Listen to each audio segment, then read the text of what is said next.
ഇടക്കൊച്ചി പ്രദേശത്ത് തെരുവുനായ ശല്യം രൂക്ഷം. വഴിയാത്രക്കാരെയും വളർത്തുമൃഗങ്ങളെയും ആക്രമിക്കുന്നതിനൊപ്പം വാഹനങ്ങൾക്ക് നാശനഷ്ടം ഉണ്ടാക്കുന്ന സംഭവങ്ങളും വർദ്ധിക്കുകയാണ്.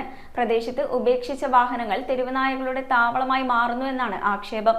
അതിനാൽ അധികൃതർ മുൻകൈയെടുത്ത് ഈ സാഹചര്യത്തിന് ഒരു അടിയന്തര പരിഹാരം കാണണമെന്നാണ് പ്രദേശവാസികളുടെ ആവശ്യം. ഇടക്കൊച്ചി പ്രദേശത്ത് തെരുവുനായ ശല്യം രൂക്ഷമാകുന്നു. വഴിയാത്രക്കാരെയും വളർത്തുമൃഗങ്ങളെയും ആക്രമിക്കുന്നതും വാഹനങ്ങൾക്ക് കേടുപാടുകൾ ഉണ്ടാക്കുന്നതും പതിവാകുന്നു. റോഡരികിൽ പാർക്ക് ചെയ്തിരുന്ന സെഹിയോൻ പ്രേക്ഷിത സംഘത്തിന്റെ ഓട്ടോറിക്ഷയുടെ പിൻസീറ്റ് തെരുവുനായ്ക്കൾ കടിച്ച് പൂർണ്ണമായി നശിപ്പിച്ചു. വാഹനത്തിന്റെ അടിയിലുള്ള റേഡിയേറ്റർ പൈപ്പുകൾക്കും കേടുപാടുകൾ സംഭവിച്ചിട്ടുണ്ട്.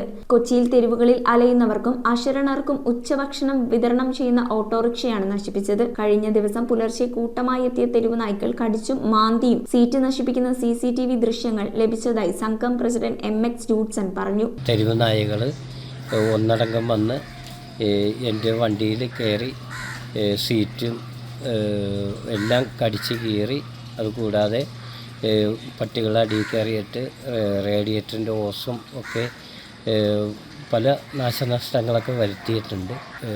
ഇതിനു വേണ്ട നടപടി സ്വീകരിക്കണമെന്ന് അധികാരികൾ ഇടപെടണമെന്ന് അഭ്യർത്ഥിക്കുന്നു. ഇടക്കൊച്ചി അക്വിനാസ് കോളേജിന് സമീപം ഉപേക്ഷിച്ച നിലയിൽ കിടക്കുന്ന വാഹനങ്ങളുടെ അടിയിലാണ് തെരുവുനായ്ക്കൾ കൂട്ടമായി താവളമൊരുക്കിയിരിക്കുന്നത്.